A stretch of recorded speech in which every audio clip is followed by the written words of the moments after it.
Ayan guys, magluto po tayo ng ating ulamin. Ayan po ang mga ingredients ng ating lutuin po ng tilapia. Pinatang tilapia, pero ipiprito po natin yun siya bago natin yan. Yan po. Lagyan po ako ng kawali at lalagyan po natin ng mantika.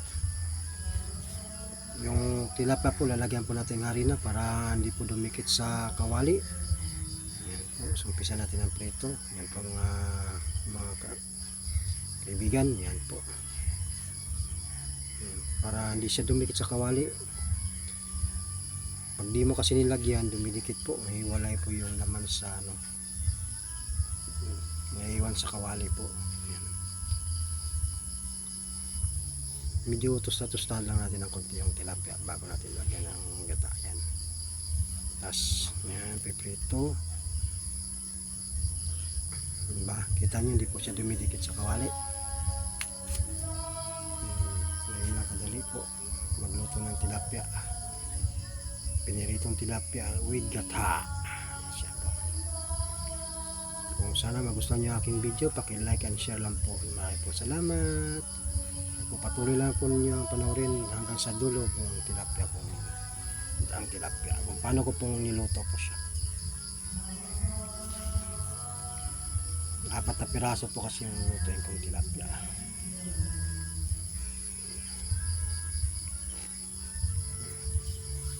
Medyo mababa po ang proseso bago natin siya maluto. Ayan, tatanggalin ko na po.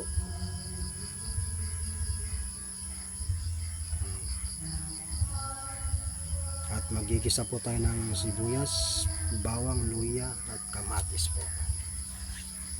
Ilagay po natin yung mantika na pinanggamitan natin. Ayan.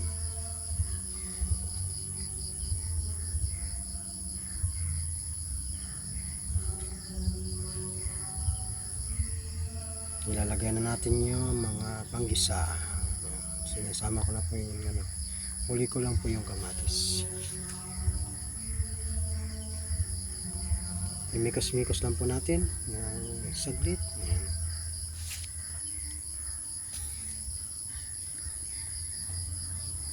Medyo magalaw po, pasensya na po.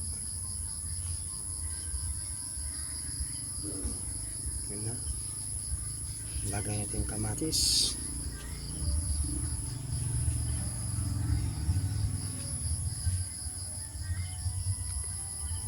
Patimikos-mikos din natin. Atin nalagay ang tausi. Yan. Kasi pag tausi, pag di po magandang pagkaluto, medyo masama po sa katawan. Ano yan, sa susuka nyo po. Maganda po lutuin yung tausi. Gisa siyang maigi. Durugin natin yung kamatis. Lalagay natin yung gata. Ayan, walo lang.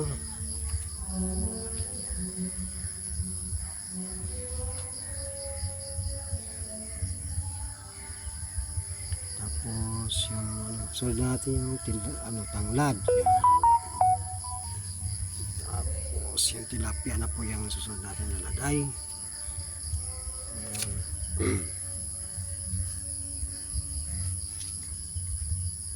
Lang po. Kahit na natin kasi pag hindi maayos pakalagay, dumidikit po yan, susunog po. Yun, no.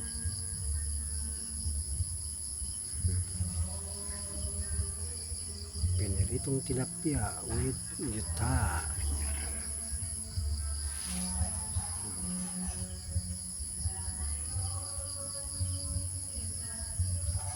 Nilagyan po natin yung panimpla.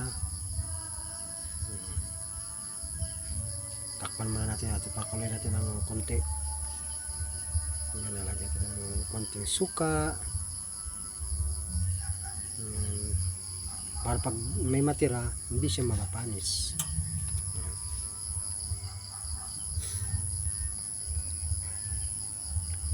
Nalagay na natin yung mga sili, yung mga gulay. Medyo mikos-mikos natin ng konti kasi makadikit. Nilagay natin sa yote.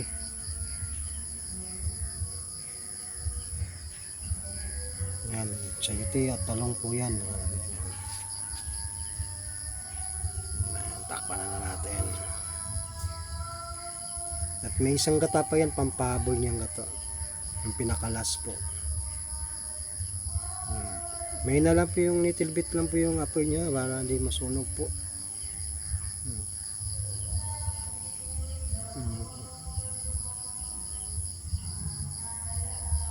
Sarap po yan.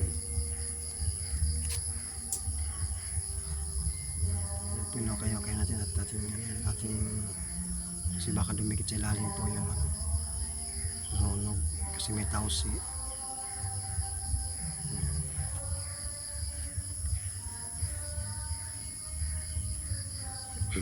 Nalalagay na tayo yung pangalawang gata.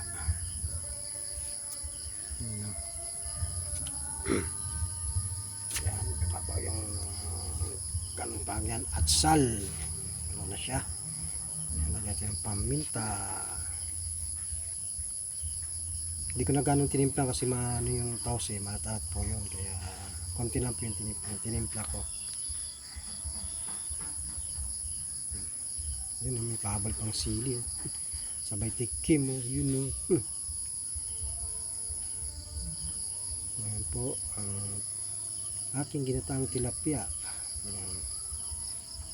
Malapit na po siyang maluto. Hintay lang natin lumambot yung may mushroom pa pala, nakalimutan ko pala. Hindi ko na pala napakita paano nilagay yung yung malunggay. Nahuli po ko yung lang malunggay eh. Hindi ko napansin.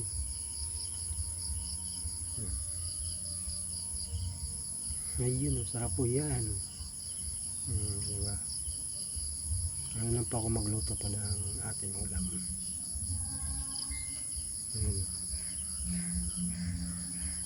Ayos po.